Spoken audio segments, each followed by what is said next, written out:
Et nous sommes de retour au plateau pour la dernière partie de cette émission. Nous abordons notre quatrième sujet. Nous parlons à présent du Togo pour parler du secteur minier, plus précisément. Où passe l'argent des exploitants? C'est notre interrogation suscitée par ces rapports de l'ITIE aussi. La période qui approche, le 31 janvier, normalement, selon les dispositions, les industries extractives doivent verser une part de leur chiffre d'affaires du montant pour le compte des communes dans lesquelles ces industries extractives opèrent. 0,75%, c'est le pourcentage en tout cas qui doit être versé pour le compte des communes. Mais où va cet argent? Parce que selon les informations, nous reviendrons là-dessus avec nos invités, souvent les chiffres ne sont pas les mêmes. L'ITIE qui donne des chiffres qui ne sont pas... l'ITIE qui n'a pas la possibilité plutôt de vérifier tous les chiffres. Eric nous en donnera beaucoup plus de détails puisque sa dernière publication est venue sur le sujet, et les chiffres avancés par les communes ne sont pas forcément les mêmes que ceux avancés par les industries extractives. Et d'ailleurs, dans certaines communes, on évoque certaines dispositions pour ne pas verser ces parts à ces communes. Que se passe-t-il réellement? Pourquoi il y a souvent des différences entre les montants? Que faut-il y comprendre? Nous en parlons avec nos invités. La parole est à qui veut la prendre en premier, mais je pense qu'Eric va mieux faire de la prendre en premier, puisqu'Eric, dans votre dernière parution, vous êtes revenu sur le sujet dans la parution du jour du 3 janvier 2025. Vous êtes revenu sur ce sujet. Que faut-il comprendre dans les montants ou bien ce que doivent verser les industries extractives au Togo aux communes? Que se passe-t-il réellement? Alors, je vais peut-être lire le titre que... je peux me permettre de vous le lire si vous voulez. Oui, c'est Contribution au développement local par les entreprises minières, ambiguïté et écart dans les déclarations. Alors, l'ambiguïté vient d'où? Les écarts viennent d'où? Ouais. Il faut peut-être expliquer à nos concitoyens que la loi exige que toute entreprise minière, toute entreprise extractive, et quand on parle d'entreprise extractive, il ne faut pas sortir aussi celles qui sont dans les quincailleries et tout ça. Elles aussi, elles font partie. Mais l'accent est surtout mis sur ces entreprises qui exploitent des ressources minières. Ouais. Et donc, la loi exige à ces entreprises-là de verser quand même une part de leurs revenus, sinon de leurs bénéfices, parce que il ne faut pas parler de revenus pour englober les chiffres d'affaires et les bénéfices. Donc c'est leurs ressources qu'elles arrivent à engendrer pendant leur exploitation, qu'on leur demande de verser une part pour les communautés dans lesquelles elles exercent. Et cette part, c'est 0,75, même pas 1%. Oui. Au départ, il faut le dire, on parlait de 150 millions jusqu'à 400 millions. 450 millions pour... cela dépend également de la taille de ces entreprises-là. Et donc, ce qui se passe aujourd'hui, c'est que certaines entreprises extractives donnent des chiffres par rapport à leurs ressources engendrées au cours de l'année, mais que l'ITIE, qui est l'initiative pour la transparence dans les industries extractives, n'arrive pas à vérifier. Pourquoi? Mais c'est un peu délicat pour l'ITIE, qui envoie même ceux-là qu'on appelle des conciliateurs, qui sont en réalité des auditeurs, qui doivent par exemple regarder dans les cahiers d'exploitation de ces entreprises-là pour voir quelle est réellement la masse de mines chargées, et les revenus que cela a engendré, quels sont la part qui est réservé à l'exploitation de ces entreprises. Je veux parler des charges et tout ça. Et qu'est-ce qui reste pour que l'on puisse savoir ce qui peut revenir aux communautés qui sont des communautés qui ont peut-être été déplacées ou qui ont parfois qui subissent les conséquences de ces exploitations. Et donc, c'est un peu délicat parce que, vous savez, depuis toujours, l'accent avait été mis sur la transparence de ces industries-là, que l'État qui a des structures comme la Cour des comptes, comme l'inspection générale d'État, comme l'inspection des finances et tout ça, qui n'arrive pas à avoir. Parce que vous savez, comme on dit souvent, vendre du sable aussi, est-ce qu'on peut faire faillite? C'est des mines, hein? Les gens font l'extraction et vous ne pouvez pas forcément... C'est pas qu'ils vont acheter chez Dieu. Alors, il y a un problème qui se pose dans les déclarations des montants et puis pour certaines communes, elles ne perçoivent finalement rien. Pourquoi? Mais les industries, les entreprises estiment qu'elles ont déjà des contrats avec l'État togolais. Or, quand vous lisez bien ces contrats, nulle part vous ne trouvez où il est dit que parce que vous allez payer quelque chose à l'État, que vous ne devrez plus verser ce qui revient aux communautés. Nulle part c'est écrit. Et regardez un peu, là, c'était au cours d'une discussion très ardue où même des populations s'étaient levées dans le Yoto, Tabligo, pour réclamer quand même l'appui de ces entreprises qui exercent là, et que cela est sorti que nous payons trop de taxes, nous versons trop d'argent, nous faisons trop, mais en réalité, ce qu'on demande à ces entreprises-là, vis-à-vis de ces communautés-là, ne représente rien par rapport au chiffre d'affaires. Et donc, aujourd'hui, c'est un problème très délicat. On a envoyé, vous savez, des gens pour vérifier, mais c'est un peu délicat parce qu'on n'arrive pas à regarder dans les cahiers. Avoir de près les chiffres. Les chiffres. Bien, vous regardez sans voir. Les gens regardent sans véritablement. Alors, Kokovi Abaili Abassa, on s'interroge alors, où passe l'argent de ces exploitants qui exploitent nos ressources et qui, normalement, selon les tests, doivent envoyer une partie de leur chiffre d'affaires pour le développement des communes. L'argent la passe où, puisque les chiffres évoqués par les uns et les autres ne sont pas les mêmes? D'abord, comment expliquez-vous que pour la même chose, l'exploitant déclare un montant, que le bénéficiaire, c'est-à-dire la commune aussi, déclare avoir reçu un autre montant? Comment l'explique-t-on? Et pourquoi, ou bien comprenez-vous pourquoi peut-être, pour le cas de certaines communes, comme pour le Yoto 3, on dit qu'on a déjà un accord avec l'État, ou l'Allemagne a un accord avec le Togo, du coup la commune ne devait pas en bénéficier? Non. Il y a deux choses à ce niveau. La première des choses qu'il faut relever, c'est que chaque entreprise qui exerce dans l'exploitation des mines au Togo doit verser, selon son chiffre d'affaires, une valeur de 150 millions à 400 millions aux collectivités territoriales. Ça, c'est pour le développement local de la zone. De la zone où l'entreprise exerce ses activités. Et l'autre côté, c'est que la responsabilité sociétale des entreprises, ces entreprises, elles sont obligées de participer à hauteur de 0,75 comme on appelle pourcent de leur chiffre d'affaires au développement aussi. Donc eux, c'est une responsabilité sociétale des entreprises. Ça, c'est l'autre manche. Voilà, là où le problème se pose, c'est que ce qui revient aux collectivités locales par rapport à l'exploitation des mines se font inverser pour la commune en question au trésor public.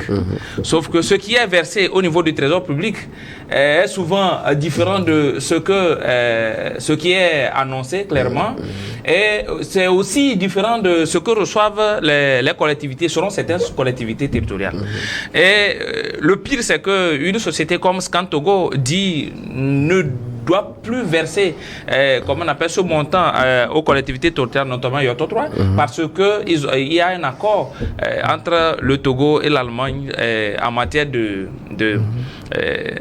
privilèges ou des allègements fiscaux et parafiscaux aux entreprises allemandes installées au Togo. Sauf que, d'après vérification de certaines personnes, il n'y a rien dans les tests, comme on appelle, qui existent aujourd'hui, qui permet à Scan Togo de se dédouaner de ce paiement.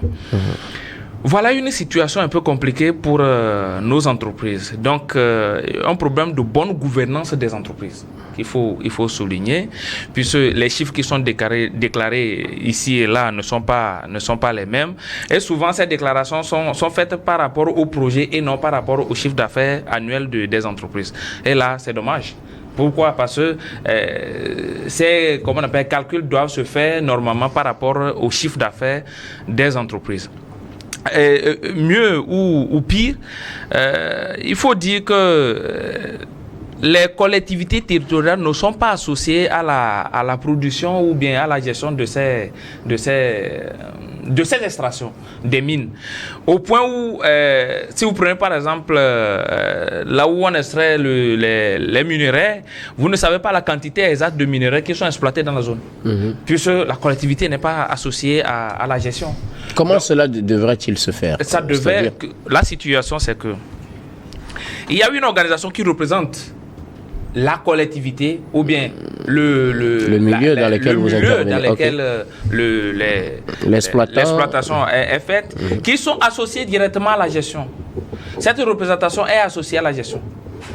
C'est-à-dire, ils peuvent dire aujourd'hui, vous allez faire tel nombre de quantités. Non, ils n'exigent pas. Ce n'est pas eux qui exigent, mais ils sont là pour contrôler le nombre de quantités d'exploitation. Ça mesure, ok, aujourd'hui on a produit 10 tonnes par exemple. 10 tonnes. Okay. Donc cette organisation, c'est qu'aujourd'hui, c'est 10 tonnes de sable, disons.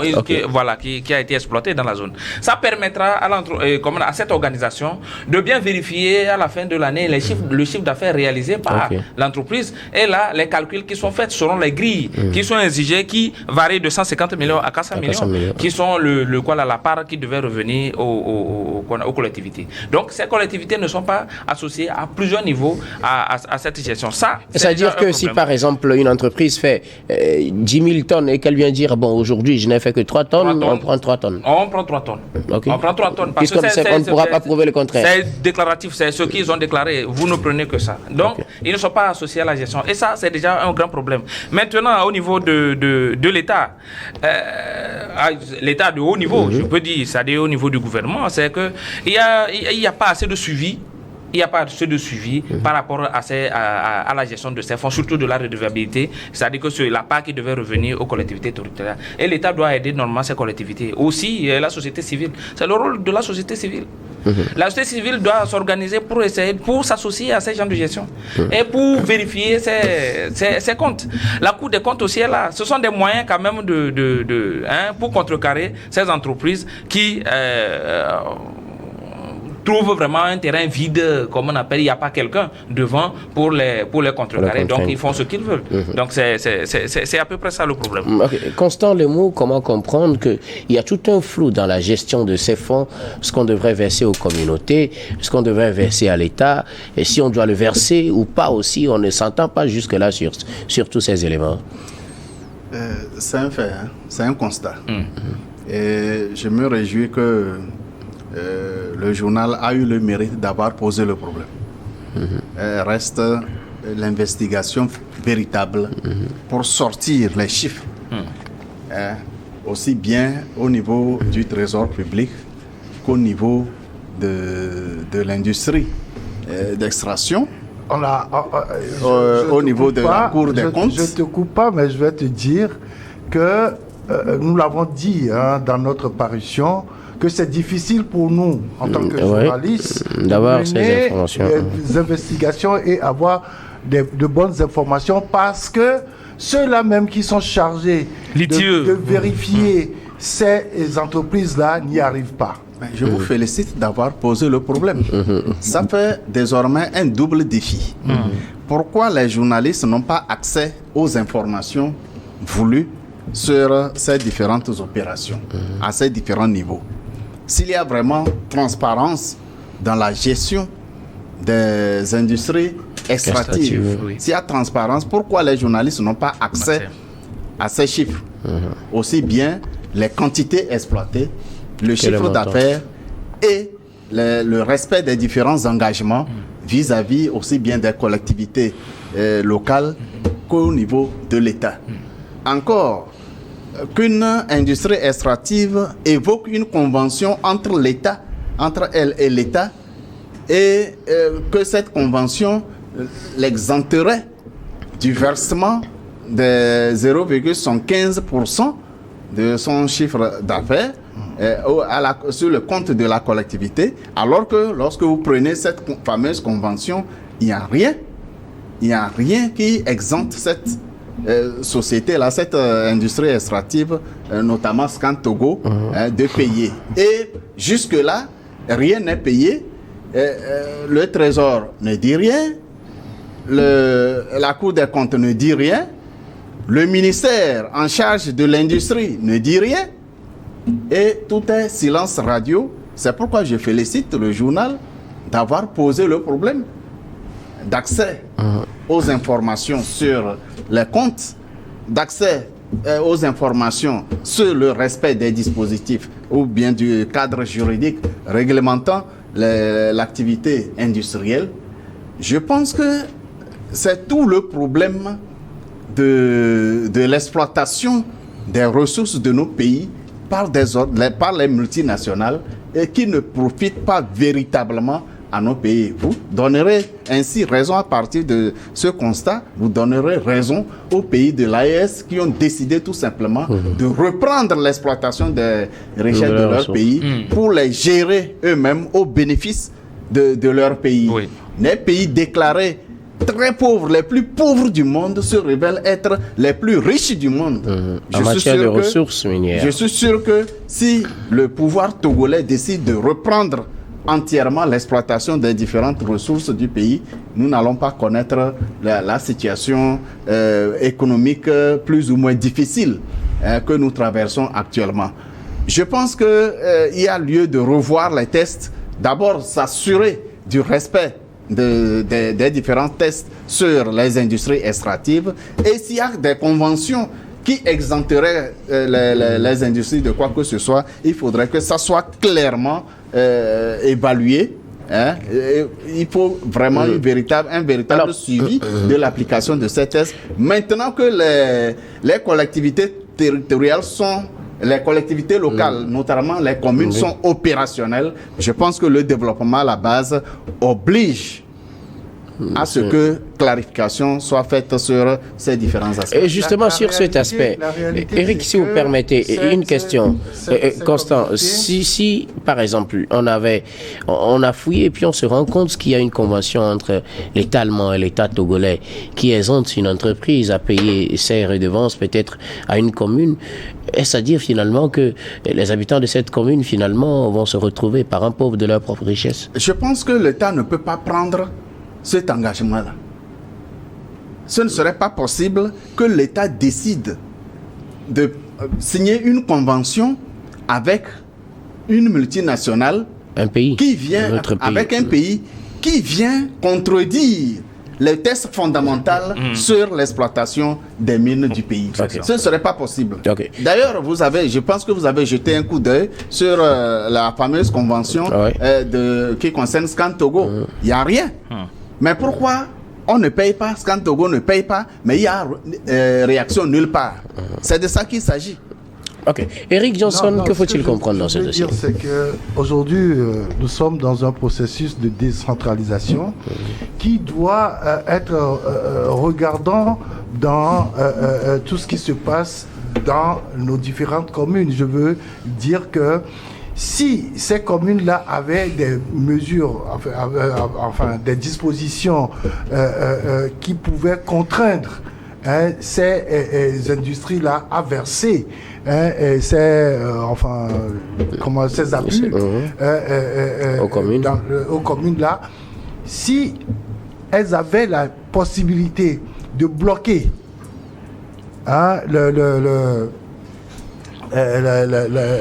l'entreprise dans ses exploitations et tout. Si les communes ont la possibilité de bloquer l'entreprise, vous pensez qu'il faut donner cette possibilité aux communes? Mais bien sûr. Ce ne serait pas trop de force? Non, non, pas du tout, parce que vous savez, la décentralisation aujourd'hui, nous avons la commune, nous avons la préfecture, nous avons la région. Oui.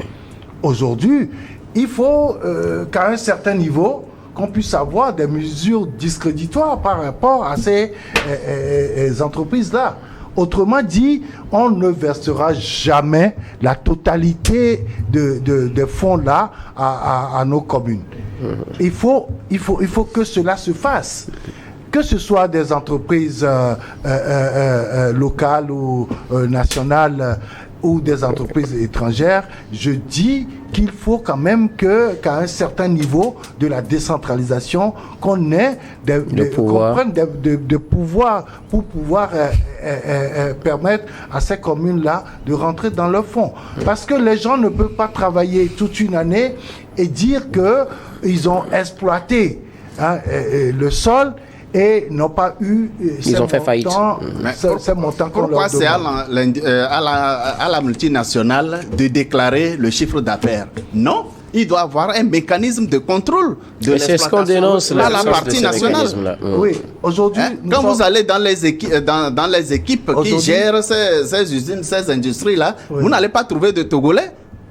Ou du moins à des postes de contrôle. Vous n'allez pas trouver des Togolais à des postes de contrôle. Il y en a, sauf que leur rôle, ce n'est pas ça. Donc, ce que tu es en train de demander, je pense que avec ce processus de décentralisation, on pourra avoir ça. Et c'est un souhait pour nous tous. Aujourd'hui, nous sommes en train de parler de la contribution de ces entreprises extractives au développement local.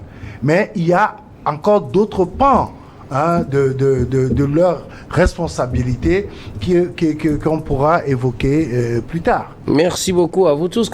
Ça voulait ajouter quelque chose. Nous sommes en train de parler de la contribution de ces entreprises au développement local. Mais il faut voir les apports de ces entreprises aussi dans le budget national. C'est un autre aspect aussi. C'est un autre aspect qu'il faut vraiment creuser. Vous prenez les sources de revenus de l'État. Par rapport à son budget, ces entreprises ne contribuent pas assez. En tout cas, par rapport à la hauteur de leur exploitation. Donc, c'est un autre point aussi qu'il faut que nous débattons prochainement. Merci beaucoup à vous tous. C'est sur ce mot que nous allons clore cette émission et nous permettre, en tout cas, de faire un dernier tour de table. Ce sera pour vos mots de fin sur un sujet de votre choix. Je veux bien commencer par vous, Constant Lemou.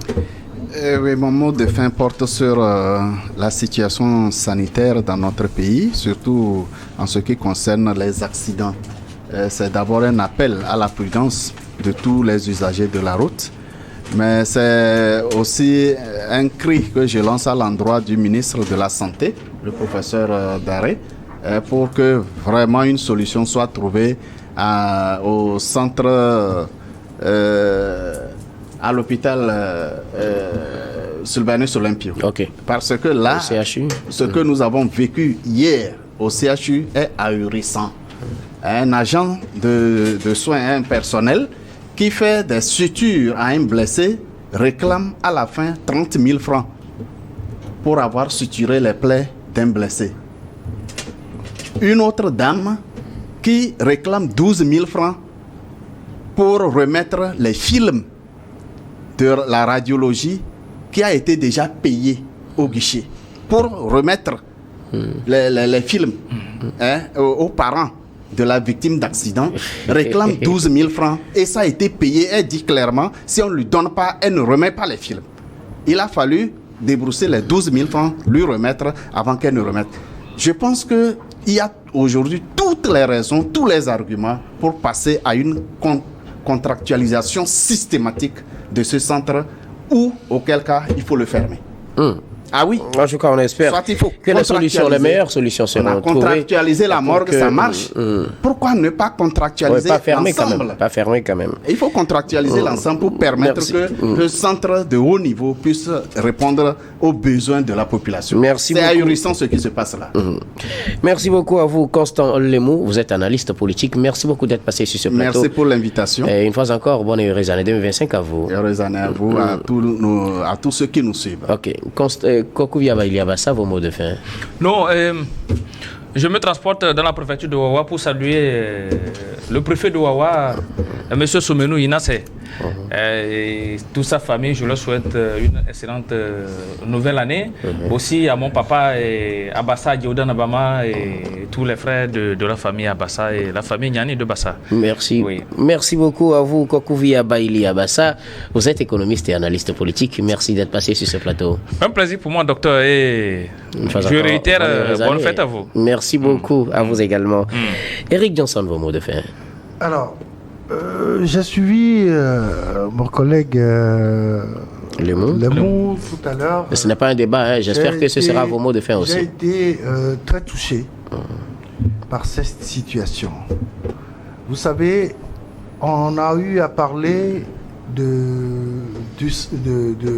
sang, de poches de sang, que des gens avaient chez eux et qu'ils revendaient à des patients et tout ça. C'est des situations dramatiques que des gens qui souffrent, qui sont dans le besoin, subissent encore de la part de ceux-là qui devraient normalement les soulager. Un acte criminel. Je crois que nous tous, citoyens de ce pays, nous devrons toujours prendre nos responsabilités partout où nous sommes.